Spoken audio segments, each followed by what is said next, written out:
നമസ്കാരം. സ്പെഷ്യൽ എഡിഷനിലേക്ക് സ്വാഗതം. BJP കേരളത്തിലൊരു രാഷ്ട്രീയ പരീക്ഷണത്തിന് ഒരുങ്ങുകയാണ്. കാലാകാലങ്ങളായി ഇടതു വലതു മുന്നണികളുടെ രാഷ്ട്രീയ മതസമവാക്യങ്ങളെ പൊളിച്ചെഴുതാനുള്ള ശ്രമമാണത്. ക്രൈസ്തവ വിഭാഗത്തെ കൂടെ നിർത്തുക. ഇതിൻ്റെ ഭാഗം കൂടിയാണ് പ്രധാനമന്ത്രി നരേന്ദ്രമോദി ഈസ്റ്റർ ദിനത്തിൽ ക്രൈസ്തവ ദേവാലയം സന്ദർശിച്ചത്. അതിനുശേഷം കേരളത്തിലെ പ്രധാനപ്പെട്ട BJP നേതാക്കൾ അരമനകളിൽ സന്ദർശനം നടത്തി. ഇപ്പോൾ കേരളത്തിലെത്തുന്ന പ്രധാനമന്ത്രി പ്രധാനപ്പെട്ട സഭാ അധ്യക്ഷന്മാരുമായി ഇന്ന് കൂടിക്കാഴ്ച നടത്തുകയാണ്. BJP തന്നെയാണ് ഇങ്ങനെ ഒരു കൂടിക്കാഴ്ചയ്ക്ക് മുൻകൈ എടുത്തതും. കേരള രാഷ്ട്രീയത്തിലേക്ക് വേരുറപ്പിക്കാൻ അല്ലെങ്കിൽ കേരള രാഷ്ട്രീയത്തിൽ നിർണായക ശക്തിയാക്കാനുള്ള BJPയുടെ കൃത്യമായ ശ്രമത്തിൻ്റെ ഭാഗം കൂടിയാണിത്. ഈ വിഷയമാണ് സ്പെഷ്യൽ എഡിഷൻ ചർച്ച ചെയ്യുന്നത്. ഈ ചർച്ചയിൽ പങ്കെടുക്കുന്നത് രാഷ്ട്രീയ നിരീക്ഷകൻ ജോർജ് പൊടിപ്പാറ, ഞങ്ങളുടെ മുതിർന്ന ലേഖകരായ TG സജിത്ത്, ഒപ്പം ടോം കുര്യാക്കോസ്. ആദ്യം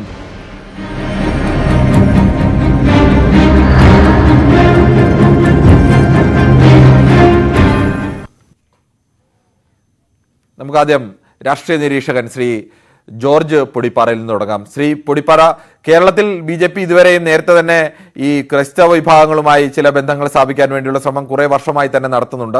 പക്ഷെ അത് ഒരു പരിധിക്കപ്പുറത്തേക്ക് അങ്ങനെ ഒരു ഫലം കണ്ടിട്ടില്ല എന്ന് വേണം കരുതാൻ. എന്തായാലും BJPയുടെ വോട്ടിൽ അത്തരം ഒരു ഫലം ഉണ്ടായിട്ടില്ല.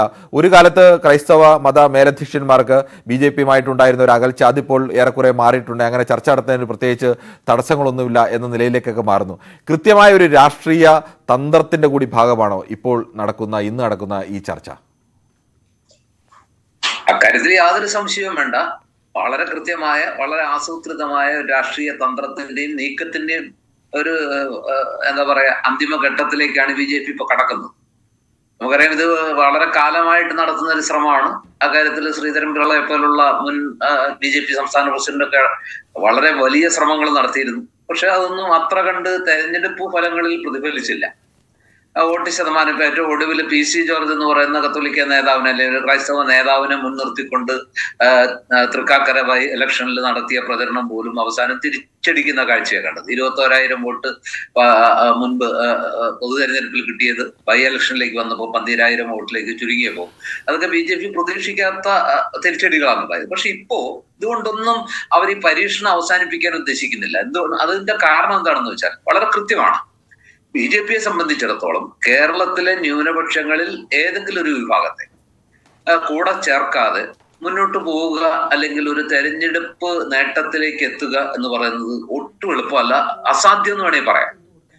അത് അക്കാര്യത്തിൽ ഈ രണ്ട് ന്യൂനപക്ഷങ്ങളാണ്, മുസ്ലിം ന്യൂനപക്ഷവും ക്രൈസ്തവ ന്യൂനപക്ഷവും. കൂടുതലുള്ളത് 26% മൊത്തം ജനസംഖ്യയുടെ 26% വരുന്ന മുസ്ലിം ന്യൂനപക്ഷം. ആ ന്യൂനപക്ഷത്തിൽ നിന്ന് ഏതായാലും BJPക്കോ സംഘപരിവാറിനോ വോട്ട് കിട്ടാൻ പോകുന്നില്ല. അപ്പൊ സ്വാഭാവികമായിട്ട് ഏതെങ്കിലും സാധ്യതയുള്ളൊരു വിഭാഗമായിട്ട് അവർ പരിഗണിക്കുന്നത് ക്രൈസ്തവ വിഭാഗങ്ങളെയാണ്. ആ ക്രൈസ്തവ വിഭാഗത്തിൽ നിന്ന് എൻ ബ്ലോക്ക് ആയിട്ട് വോട്ട് കിട്ടുന്നൊന്നും അവർ പ്രതീക്ഷിക്കണ്ടാവില്ല. പക്ഷെ ഒരു സബ്സ്റ്റാൻഷ്യൽ പെർസെൻറ്റേജ്, അതായത് ഒരു കുറെ കൂടി മുന്നോട്ട് പോകാൻ BJPയെ സഹായിക്കുന്ന രീതിയിൽ നിലവിലുള്ള സമവാക്യങ്ങൾ, ഇപ്പോ ഈ ക്രൈസ്തവ ന്യൂനപക്ഷങ്ങളുടെ വോട്ടുകൾ കഴിഞ്ഞ കുറെ വർഷങ്ങളായിട്ട് മുൻകാല ചരിത്രം പരിശോധിച്ചാൽ വലിയൊരളവിൽ അത് UDFനായിരുന്നു ആ വോട്ട് കിട്ടിക്കൊണ്ടിരുന്നത്. പ്രത്യേകിച്ച് കേരള കോൺഗ്രസ് ആണ്. സിറിയൻ കത്തോലിക്കരുടെ വോട്ടുകളാണെങ്കിൽ ഏറ്റവും കൂടുതൽ എല്ലാ കാലത്തും നേടിയെടുത്തിരുന്നത് കേരള കോൺഗ്രസുകളാണ്. അപ്പോ ഇപ്പോഴാവട്ടെ കേരള കോൺഗ്രസിലെ പ്രബല വിഭാഗം LDFനൊപ്പമാണ്, ജോസ് കെ മാണി വിഭാഗം. അപ്പോൾ ഒരു വലിയ ഷെയർ അവർക്കും കിട്ടുന്നു. ഈ കഴിഞ്ഞ നിയമസഭാ തെരഞ്ഞെടുപ്പിൽ വലിയ ഒരു സോഷ്യൽ എഞ്ചിനീയറിംഗിന്റെ ഭാഗമായിട്ട് ജോസ് കെ മാണി വിഭാഗത്തെ LDFലേക്ക് കൊണ്ടുവന്നപ്പോൾ മധ്യ തിരുവിതാംകൂറിൽ, കോട്ടയത്തും എറണാകുളത്തും അതുപോലെ തന്നെ ഇടുക്കിയിലും പത്തനംതിട്ടയിലും LDF UDFന്റെ വോട്ട് ബാങ്കിലേക്ക് വല്ലാതെ ഇടിച്ചു കയറി UDFന് കിട്ടേണ്ടിയിരുന്ന പല സീറ്റുകളും നഷ്ടപ്പെടുത്തി എന്നുള്ളത് ഒരു വസ്തുതയാണ്. അപ്പൊ സ്വാഭാവികമായിട്ടും ആ രീതിയിൽ അതിലൊരു പങ്ക് തങ്ങൾക്ക് ലഭിക്കാൻ സാധിച്ചാൽ തീർച്ചയായിട്ടും ഇപ്പോഴത്തെ ഈ ഒരു വലിയ വിശ്വ സർക്കിളാണ്. ഇത് ബ്രേക്ക് ചെയ്യാതെ BJPക്ക് മുന്നോട്ട് പോകാൻ പറ്റില്ല. ഈ സർക്കിൾ ബ്രേക്ക് ചെയ്യണമെന്നുണ്ടെങ്കിൽ ക്രിസ്ത്യൻ വിഭാഗത്തിൽ നിന്ന് കുറെ പേരെ അടർത്തിയെടുത്തേ പറ്റൂ. അതിന് അനുയോജ്യമായ, അല്ലെങ്കിൽ കുറെ കൂടി അവർക്ക് സഹായകമായ ചില കാര്യങ്ങൾ സമീപകാലത്ത് ഈ ക്രൈസ്തവ സഭകൾക്കുള്ളിൽ നിന്ന് ഉയർന്നു വന്നു. ലവ് ജിഹാദ് പോലെയുള്ള വ്യാപക പ്രചരണങ്ങൾ, പാലാ ബിഷപ്പ് നടത്തിയ നർക്കോട്ടിക് ജിഹാദ്, ഇങ്ങനെ കുറെ കാര്യങ്ങൾ BJPക്ക് പരോക്ഷമായി ഇത്തരം ഒരു ദൗത്യത്തിന് പ്രോത്സാഹനം നൽകുന്ന രീതിയിലുള്ള കുറേയധികം സംഭവ വികാസങ്ങൾ ഉണ്ടായി. മാത്രമല്ല, ക്രൈസ്തവ സമൂഹത്തിനിടയിൽ ഒരു ഇസ്ലാമോ ഫോബിയ വളർന്നു വരുന്ന കാഴ്ചയും കഴിഞ്ഞ കുറെ കാലമായിട്ട് നമ്മൾ കണ്ടുകൊണ്ടിരിക്കുക.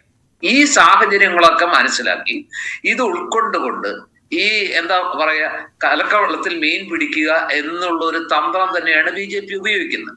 അത് ഇപ്പോ വളരെ സജീവമായിട്ട്, അതായത് ഈസ്റ്ററിന്റെ അന്ന് നിങ്ങൾ നേരത്തെ താങ്കൾ ആമുഖത്തിൽ ചൂണ്ടിക്കാണിച്ചതുപോലെ ഡൽഹിയിലെ ക്രൈസ്തവ ദേവാലയം സന്ദർശിച്ചു. അതിനുശേഷം ഈസ്റ്റർ ദിനത്തിൽ BJP നേതാക്കളെല്ലാം അരമനകൾ സന്ദർശിച്ച് സഭാധ്യക്ഷരുമായി വളരെ സൗഹൃദപരമായ കൂടിയാലോചനകൾ നടത്തി. അതിനു മുമ്പ് റബ്ബറിന് 300 രൂപ പ്രഖ്യാപിച്ചാൽ, അങ്ങനെ ഒരു വില സ്ഥിരത അല്ലെങ്കിൽ വില ഉറപ്പുവരുത്തിയാൽ BJPക്ക് ഒരു സീറ്റിലെങ്കിലും BJPക്ക് ലോക്സഭയിലേക്ക് രംഗത്തെ തരുന്ന കാര്യം ഞങ്ങൾ ഏൽക്കാം എന്ന രീതിയിൽ തലശ്ശേരി ആർച്ച് ബിഷപ്പ് പാമ്പ്ളാനിയുടെ ഒരു പ്രസ്താവന വന്നു. അതുപോലെ തന്നെ അതിന്റെ തുടർച്ചയായിട്ട് താമരശ്ശേരി ബിഷപ്പ് അത് ഏറ്റുപിടിച്ചു. മറിഞ്ചനാനിയിൽ അത് ഏറ്റുപിടിക്കുന്ന കാഴ്ച കണ്ടു. KCBC അടക്കം അതിനെതിരെയുള്ള നീക്കങ്ങളൊന്നും ഉണ്ടായില്ല. പല രീതിയിലും അതിന് വ്യാപകമായ പിന്തുണയും കിട്ടി. അപ്പൊ ഇതിന്റെയൊക്കെ ഒരു അടിസ്ഥാനത്തിലാണ് കുറെ കൂടി ശക്തമായ രീതിയിൽ ഇതുമായി മുന്നോട്ട് പോകാൻ തീരുമാനിച്ചത്. ഇപ്പോ അതിന്റെ ഏറ്റവും ഒടുവിലത്തെ എപ്പിസോഡാണ് ഇന്ന് അരങ്ങേറാൻ പോകുന്നത്. ഇന്ന് അരങ്ങേറുന്നത് കേരളത്തിലെ പ്രധാന ക്രൈസ്തവ സഭകളുടെ അധ്യക്ഷന്മാരെല്ലാം പ്രധാനമന്ത്രി നരേന്ദ്രമോദിയെ ഇന്ന് വൈകിട്ട് കാണും. ഇത് സഭാധ്യക്ഷന്മാര് മുൻകൈയെടുത്ത് നടത്തുന്ന ഒരു ചർച്ചയല്ല, മറിച്ച് BJP തന്നെ മുൻകൈയെടുത്ത് പ്രധാനമന്ത്രി തന്നെ താല്പര്യമെടുത്ത് നടത്തുന്ന ഒരു കൂടിക്കാഴ്ചയാണ്. കഴിഞ്ഞ കുറച്ച് കാലം മുമ്പ് ഈ സഭാധ്യക്ഷന്മാരൊക്കെ ക്രൈസ്തവ പീഡനത്തിനെതിരെ ഡൽഹിയിൽ വലിയ പ്രതിഷേധം നടത്തി പ്രധാനമന്ത്രിയെ കണ്ട് പരാതി ബോധിപ്പിച്ചു. അതൊക്കെ ശേഷം ഇപ്പൊ ഇതാ പ്രധാനമന്ത്രിയുമായി കൂടിക്കാഴ്ച നടത്തും. അപ്പൊ സഭയ്ക്ക് അതിൽ താല്പര്യമുണ്ട്. രണ്ട് രീതിയിലാണ്. ഒന്ന്, BJPയുടെ വോട്ട് ബാങ്ക് വർദ്ധിപ്പിക്കുന്ന ആ ഒരു ഇതാണ് BJPക്ക് ലക്ഷ്യമെങ്കിൽ, സഭയ്ക്ക് നേരെ നടക്കുന്ന അക്രമങ്ങളെ, സഭയോടുള്ള ആ ഒരു എന്താ പറയാ ഒരു വിരോധ മാനസികാവസ്ഥ BJPക്കോ സംഘപരിവാറിനോ ഉണ്ടെങ്കിൽ അതിന് ഒരു ആശ്വാസം, അതിന് ഒരു അയവുണ്ടാക്കുക എന്ന ലക്ഷ്യം. അവിടെ തന്നെയാണ് ഒരു പ്രധാനപ്പെട്ട ചോദ്യമുള്ളത്. ശ്രീ പൊടിപ്പാറ, ഈ സഭയ്ക്ക് നേരെ, ക്രൈസ്തവ വിഭാഗങ്ങൾക്ക് നേരെ ഇന്ത്യയിലാകമാനം നടക്കുന്ന അല്ലെങ്കിൽ പല സ്ഥലങ്ങളിലും നടക്കുന്ന ആക്രമണങ്ങൾ ആണ് പ്രധാനമായും പ്രതിഷേധിച്ചത്. ഇതിന് ഏതെങ്കിലും തരത്തിൽ കുറവ് വരുത്തുക എന്നതാണോ പ്രധാനപ്പെട്ട ഘടകമായി നിൽക്കുന്നത്, അതോ അതിനപ്പുറത്തേക്ക് കേന്ദ്ര സർക്കാരുമായി സഭാ നേതൃത്വത്തിന് അടുത്ത ബന്ധത്തിൽ പോകേണ്ടത് സഭാ നേതൃത്വത്തിന്റെ കൂടി ചില അനിവാര്യമായ ആവശ്യമായി മാറുന്നത് കൊണ്ടാണോ? വരികൾക്കിടയിലൂടെ വായിച്ചാൽ അവർ പുറത്തു പറയുന്നത് ഈ ഫ്രിക്ഷൻ അവസാനിപ്പിച്ച് കുറെ കൂടി കോടിയലായിട്ടുള്ള ചോദ്യം ചോദിച്ചത് അങ്ങനെയൊക്കെ ആയിരിക്കും അവർ പറയുന്നതെങ്കിൽ പോലും യഥാർത്ഥത്തിൽ ഇതിനകത്ത് കൃത്യമായ ഒരു രാഷ്ട്രീയ ഒരു കൃത്യമായ നയതന്ത്രമുണ്ട്. അതായത് കേന്ദ്രം ഭരിക്കുന്ന പാർട്ടി ഒരുപക്ഷെ 2024 കേന്ദ്രം ഭരിച്ചേക്കും എന്ന് കൂടുതൽ പേരും വിശ്വസിക്കുന്ന പാർട്ടി, ആ പാർട്ടിയുമായിട്ടുള്ള ഒരു ഊഷ്മള ബന്ധം സ്ഥാപിക്കുക. സഭകൾക്ക് പല രീതിയിലുള്ള പ്രശ്നങ്ങളുണ്ട്. നമുക്കറിയാം, ഓർത്തഡോക്സ് സഭ കേരളത്തിൽ യാക്കോബായ സഭയ്ക്ക് അനുകൂലമായിട്ട് ഈ ചർച്ച് ബില്ല് അടക്കമുള്ള കാര്യങ്ങളുമായിട്ട് ഇടതുപക്ഷം മുന്നോട്ട് പോകാൻ ശ്രമിച്ചപ്പോൾ ഓർത്തഡോക്സ് സഭ ഒരു ആശ്വാസത്തിന് സമീപിച്ചത് പ്രധാനമന്ത്രിയെ കാണാനാണ് അവർ കേന്ദ്രത്തെ സമീപിക്കുകയാണ് ചെയ്തത്. അതുപോലെ തന്നെ കേരളത്തിലെ ഈ സീറോ മലബാർ സഭയ്ക്ക് അടക്കം ചില പ്രശ്നങ്ങളൊക്കെ ഉണ്ട്. അവരുടെ സഭാ മേലധ്യക്ഷന്മാരും ചില നിയമ പ്രശ്നങ്ങൾ നേരിടുന്നുണ്ട്. സഭയ്ക്കകത്ത് തന്നെ വലിയ ആഭ്യന്തര പ്രശ്നങ്ങൾ നടക്കുന്നു. അപ്പൊ ഇത്തരം ഒരു ഘട്ടത്തിൽ ഭരിക്കുന്ന കക്ഷി, കേരളത്തിലെ ഭരണപക്ഷത്തിന് അപ്പുറത്ത് അഖിലേന്ത്യാ തലത്തിൽ CBCIക്കും അതുപോലെ തന്നെ KCBCക്കും ഒക്കെ കുറെ കൂടി കേന്ദ്ര തലത്തിൽ ഒരു പ്രാധാന്യം വരിക മാത്രമല്ല, നമുക്കറിയാവുന്ന കാര്യമുണ്ട്, ഈ കാത്തലിക് ക്രിസ്ത്യൻ സഭകൾക്കൊക്കെ ധാരാളമായിട്ട് വിദേശത്ത് നിന്ന് ഫണ്ടുകൾ ലഭിക്കുന്ന ഒരു സംവിധാനമുണ്ട്. അതില്ല എന്നൊക്കെ എത്രയൊക്കെ പറഞ്ഞാലും ശരി, ധാരാളം ഫണ്ട് വരുന്നു എന്നുള്ള ഒരു വസ്തുതയാണ്. കഴിഞ്ഞ കുറെ കാലമായിട്ട് അതിന്റെ മേലൊക്കെ വലിയ നിയന്ത്രണങ്ങളുണ്ട്. അത് സഭകളുടെ പ്രവർത്തനങ്ങളെ ബാധിക്കുന്നുണ്ട് എന്നാണ് പല വഴിക്കും നമുക്കൊക്കെ മനസ്സിലാക്കാൻ കഴിയുന്നത്. പല തരത്തിൽ അത് സഭയെ ബാധിക്കുന്നു. അപ്പൊ ഇത്തരം കാര്യങ്ങളിലൊക്കെ കേന്ദ്രവുമായിട്ടൊരു ഏറ്റുമുട്ടലില്ല അല്ലെങ്കിൽ ഏതെങ്കിലും രീതിയിൽ ഒരു ഫ്രിക്ഷൻ ഉണ്ടെങ്കിൽ അത് അവസാനിപ്പിച്ച് കുറച്ചുകൂടി സുതാര്യത, കുറച്ചുകൂടി സൗഹൃദ, പ്രധാനപ്പെട്ട ചില പോയിന്റുകൾ തന്നെയാണ് താങ്കൾ ചൂണ്ടിക്കാണിച്ചത്. നമുക്ക് TG സജിത്തിലേക്ക് കൂടി പോകേണ്ടതുണ്ട്. സജിത്ത്, ഇത് യഥാർത്ഥത്തിൽ ഇങ്ങനെ ഒരു നീക്കം BJP നടത്തിയാൽ അത് ഒരു വലിയ വിജയം അല്ലെങ്കിൽ ചെറിയ രീതിയിലെങ്കിലും അതിന് ഒരു ചലനങ്ങൾ സൃഷ്ടിക്കാൻ സാധിക്കുന്ന ഒരു അവസ്ഥയിലേക്ക് വന്നു കഴിഞ്ഞാൽ, ക്രൈസ്തവ വിഭാഗത്തിന്റെ ഒരു വിഭാഗം മടർന്നു പോയാൽ ഏറ്റവും കൂടുതൽ തിരിച്ചടി ഉണ്ടാവുക ഇടതു മുന്നണിക്കാണോ വലതു മുന്നണിക്കാണോ? കിരൺ, ഈ വിഷയത്തിൽ ജോർജ് പൊടിപാറ സൂചിപ്പിച്ചതിന്റെ തുടർച്ചയായി ഇത് BJPയുടെ പരീക്ഷണം അവർ അവസാനിപ്പിച്ചിട്ടില്ല എന്നതാണ് വ്യക്തമാവുന്ന സാഹചര്യം. തീർച്ചയായും കിരൺ സൂചിപ്പിച്ചതുപോലെ ഈ വിഷയത്തിൽ നഷ്ടം പേറേണ്ടി വരിക UDF ആയിരിക്കും, പെട്ടെന്ന് ഉണ്ടാവുക അവർക്ക് തന്നെയായിരിക്കും നഷ്ടം എന്ന കാര്യത്തിൽ തർക്കമില്ല. കാരണം പരമ്പരാഗതമായി UDFന്റെ മേഖലയാണ് ക്രൈസ്തവ വോട്ടുകൾ. പ്രത്യേകിച്ച് മധ്യ തിരുവിതാംകൂറിൻ്റെ മേഖലകൾ UDFിൻ്റെ ശക്തമായ മേഖലയായി തുടർന്നിരുന്നതിന് കാരണം അവിടുത്തെ ക്രൈസ്തവ ബെൽറ്റ് പൂർണ്ണമായും UDFിനെ കാലാകാലങ്ങളിൽ പിന്തുണച്ചിരുന്നു എന്നതാണ്. പക്ഷേ കഴിഞ്ഞ നിയമസഭാ തെരഞ്ഞെടുപ്പിൽ അവിടെ ചില മാറ്റങ്ങളുണ്ടായി. ക്രൈസ്തവ വോട്ടുകളിൽ നല്ലൊരു പങ്കും സമാഹരിക്കുന്ന കേരള കോൺഗ്രസ് എമ്മിനെ ഒപ്പം നിർത്താൻ ഇടതുമുന്നണിക്ക് കഴിഞ്ഞു. അതോടുകൂടി അത് ഇടതുമുന്നണിക്കൊപ്പം ആ ഒരു നല്ല ശതമാനവും വോട്ടുകളും എത്തിക്കാൻ അവർക്ക് കഴിഞ്ഞ തെരഞ്ഞെടുപ്പിൽ കഴിഞ്ഞു എന്നതാണ് ഒരു സാഹചര്യം. പക്ഷേ അവശേഷിക്കുന്ന മേഖല ഇപ്പോഴും UDFിനൊപ്പം ഉണ്ടായിരുന്നു എന്നതാണ് സാഹചര്യം. പക്ഷേ അവിടെയാണ് ഇനി വെല്ലുവിളി ഉയരുന്നത് എന്നതാണ് സാഹചര്യം. കിരൺ, ഇതിൻ്റെ കണക്കുകൾ പരിശോധിച്ച് പോകുമ്പോൾ മധ്യ കേരളത്തിലെ ലോക്സഭാ സീറ്റുകളുടെ കണക്കെടുത്താൽ ഏകദേശം 6-ലധികം ലോക്സഭാ സീറ്റുകളിൽ നിർണായകമായ നീക്കമായി ഇപ്പോഴത്തെ ഈ നീക്കം ഫലം ചെയ്താൽ അത് മാറുമെന്നതാണ് വസ്തുത. അതായത് ഈ തെരഞ്ഞെടുപ്പിൽ 6-ലധികം ലോക്സഭാ മണ്ഡലങ്ങളുടെ ഫലം നിർണ്ണയിക്കുന്നതിൽ നിർണായകമായി ഈ നീക്കം മാറും. അങ്ങനെയെങ്കിൽ അത് BJPക്ക് അനുകൂലമായ ഒരു രാഷ്ട്രീയമായി അത് രൂപപ്പെടാനുള്ള സാധ്യത ഉണ്ട്. അത് തീർച്ചയായും അത് വിലയിരുത്തപ്പെടേണ്ടതാണ്. അങ്ങനെയെങ്കിൽ അതിൽ നഷ്ടം പേറേണ്ടി വരിക UDF ആയിരിക്കുമെന്ന കാര്യത്തിൽ തർക്കമില്ല. പ്രത്യേകിച്ച് 2 രീതിയിൽ ഇതിനെ വിലയിരുത്താം. ഒന്ന്, കഴിഞ്ഞ നിയമസഭാ തെരഞ്ഞെടുപ്പോടെ ക്രൈസ്തവ വോട്ടുകളിൽ 1% ഒരു പോർഷനെങ്കിലും ഇടതുമുന്നണിക്ക് അനുകൂലമായി കേരള കോൺഗ്രസ് എമ്മിനെ, ഇപ്പോൾ ജോസ് കെ മാണി നയിക്കുന്ന കേരള കോൺഗ്രസ് എമ്മിനെ ഒപ്പം നിർത്താൻ ഇടതുമുന്നണിക്ക് കഴിയുന്നു എന്ന രാഷ്ട്രീയമാണ്. ഒപ്പം ഇവിടെ UDFിനുണ്ടായ മറ്റൊരു നഷ്ടം എനിക്ക് വിലയിരുത്താൻ കഴിയുന്നത് KM മാണി എന്ന രാഷ്ട്രീയ നേതാവ് അദ്ദേഹത്തിൻ്റെ നിര്യാണത്തോടെ ഈ ക്രൈസ്തവ സഭാ നേതൃത്വങ്ങളും UDF രാഷ്ട്രീയവുമായുള്ള ഒരു പാലമായി പലപ്പോഴും ഇപ്പോഴത്തെ ഈ സന്നിഗ്ധ ഘട്ടങ്ങളിലൊക്കെ പ്രവർത്തിക്കേണ്ട വ്യക്തിയായിരുന്നു KM മാണി. പക്ഷേ അദ്ദേഹം ഇല്ലാതായതോടുകൂടി അത്തരമൊരു വലിയ നഷ്ടവും.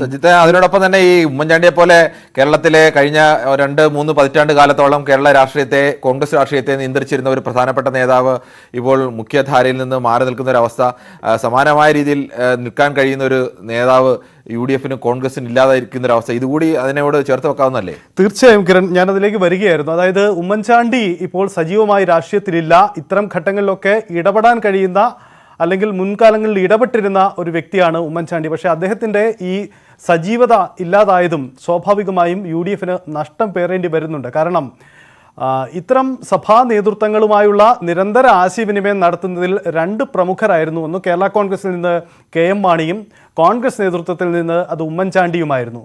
ഈ 2 പേരുടെയും ഈ സജീവ രാഷ്ട്രീയത്തിൽ നിന്നുള്ള മാറിനിൽപ്പ്, KM മാണിയാണ് അദ്ദേഹത്തിൻ്റെ നിര്യാണത്തോടു കൂടി തന്നെ കേരള കോൺഗ്രസ് രാഷ്ട്രീയത്തിലടക്കം വലിയ മാറ്റമുണ്ടാവുകയും ആ നഷ്ടം UDFിന് ഉണ്ടാവുകയും ചെയ്തത് നമ്മൾ കണ്ടതാണ്. അതിന് പിന്നാലെയാണ് ഇപ്പോൾ ഉമ്മൻചാണ്ടി കൂടി സജീവമല്ലാതെ അദ്ദേഹം മാറി നിൽക്കേണ്ടി വരുമ്പോൾ ഉണ്ടാകുന്ന നഷ്ടം. അത് സ്വാഭാവികമായും UDFിൻ്റെ നഷ്ടമാണ്. അത് വരാനിരിക്കുന്ന തെരഞ്ഞെടുപ്പിനെ ബാധിക്കുമെന്ന കാര്യത്തിൽ തർക്കമില്ല. മുമ്പ് ജോർജ് പൊടിപാറ പറഞ്ഞതിന് തുടർച്ചയായിട്ട് ഇതുവരെ BJP നടത്തിയ പല പരീക്ഷണങ്ങളും തെരഞ്ഞെടുപ്പ് രാഷ്ട്രീയത്തിലേക്ക് കൊണ്ടുവരാൻ അവർക്ക് കഴിഞ്ഞിരുന്നില്ല. കാരണം ശ്രീധരൻപിള്ള പലപ്പോഴും സഭാ നേതൃത്വങ്ങളുമായി വലിയ ബന്ധം പുലർത്തുകയും നിരന്തര ഇടപെടൽ നടത്തുകയും BJP അനുകൂല ചില പ്രസ്താവനകൾ സഭാ നേതൃത്വങ്ങളിൽ നിന്ന് ഉണ്ടാവുകയും ചെയ്തിരുന്നു. പക്ഷേ അതൊന്നും തെരഞ്ഞെടുപ്പിൽ പ്രതിഫലിക്കുകയോ വോട്ടിൽ അത് പ്രതിഫലിക്കുകയോ ഒന്നും ഉണ്ടായിട്ടില്ല. പക്ഷേ സാഹചര്യം ഇപ്പോഴതല്ല എന്നൊരു വസ്തുത മുന്നിലുണ്ട്. ആ ഒരു സാധ്യത മനസ്സിലാക്കിയാണ് BJPയുടെ നീക്കമെന്നും നമുക്ക് പറയേണ്ടി വരും. എന്തായാലും ഇപ്പോഴത്തെ നീക്കങ്ങൾ നിർണായകമാണ്. അതിൻ്റെ ആദ്യ നഷ്ടം തീർച്ചയായും പേറേണ്ടി വരിക UDFിനായിരിക്കുമെന്ന കാര്യത്തിൽ തർക്കമില്ല. സജിത്ത് പറഞ്ഞൊരു പ്രധാനപ്പെട്ട പോയിന്റ് തന്നെയാണ്. അതിലേക്കാണ് ഇനി പ്രധാനമായും കടന്നു വരേണ്ടതും. ഇത് എത്രത്തോളം താഴെ തട്ടിലേക്ക് എത്താൻ സാധ്യതയുണ്ട്, മുൻകാലങ്ങളിലെ പോലെ ആകുമോ, അതിനപ്പുറത്തേക്കുള്ള ഒരു മാറ്റമായി ഇത് മാറുമോ എന്നതെല്ലാം പരിശോധിക്കേണ്ടതുണ്ട്. അതിനു മുമ്പ് ഒരു ചെറിയ ഇടവേളയിലേക്ക്.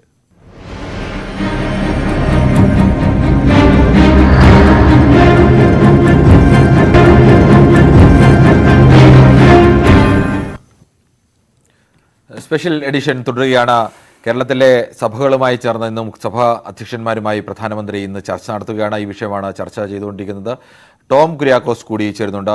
ടോം, ഒരു പ്രധാനപ്പെട്ട വിഷയം, കേരളത്തിലെ എല്ലാ സഭകളെയും വിളിച്ചിട്ടില്ല, അല്ലെങ്കിൽ ചില സഭകളെങ്കിലും ആ ക്ഷണം നിരസിച്ചിട്ടുണ്ട്. എങ്ങനെയാണ് BJP ഈ സഭകളെ തിരഞ്ഞെടുത്തിരിക്കുന്നത്? ഏത് തരത്തിലാണത്?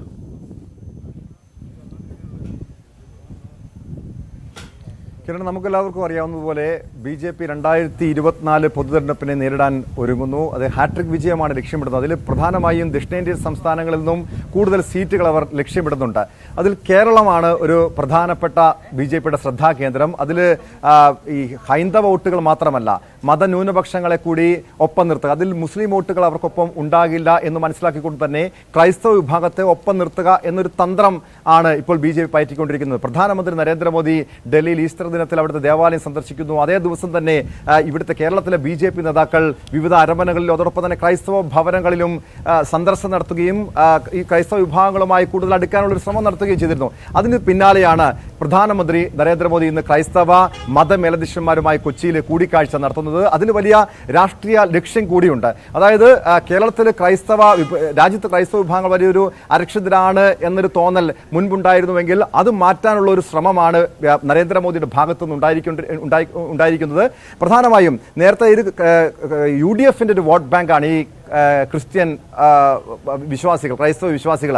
അത് 18% വരുന്ന ഒരു ഒരു വലിയ വിഭാഗമാണ്. ഈ 18% ഒരു ചെറിയ വിഭാഗത്തെ, അതായത് ഒരു 10% അടുത്തെങ്കിലും, ഒരു 50% അടുത്തെങ്കിലും ഒപ്പം നിർത്തുക എന്നതാണ് BJP നീക്കം നടത്തുന്നത്. നേരത്തെ അത് UDFന്റെ ഒരു ശക്തി കേന്ദ്രമായിരുന്നു ഈ വിഭാഗമെങ്കിൽ കഴിഞ്ഞ നിയമസഭാ തെരഞ്ഞെടുപ്പ് വന്നപ്പോൾ അതിന്റെ സ്വഭാവം മാറി. അതായത് ഇടതുപക്ഷ കേരള കോൺഗ്രസ് ജോസ് കെ മാണി നേതൃത്വത്തിൽ LDFലേക്ക് പോയത് അത് UDFനെയാണ് ഏറ്റവും കൂടുതൽ ബാധിച്ചത്.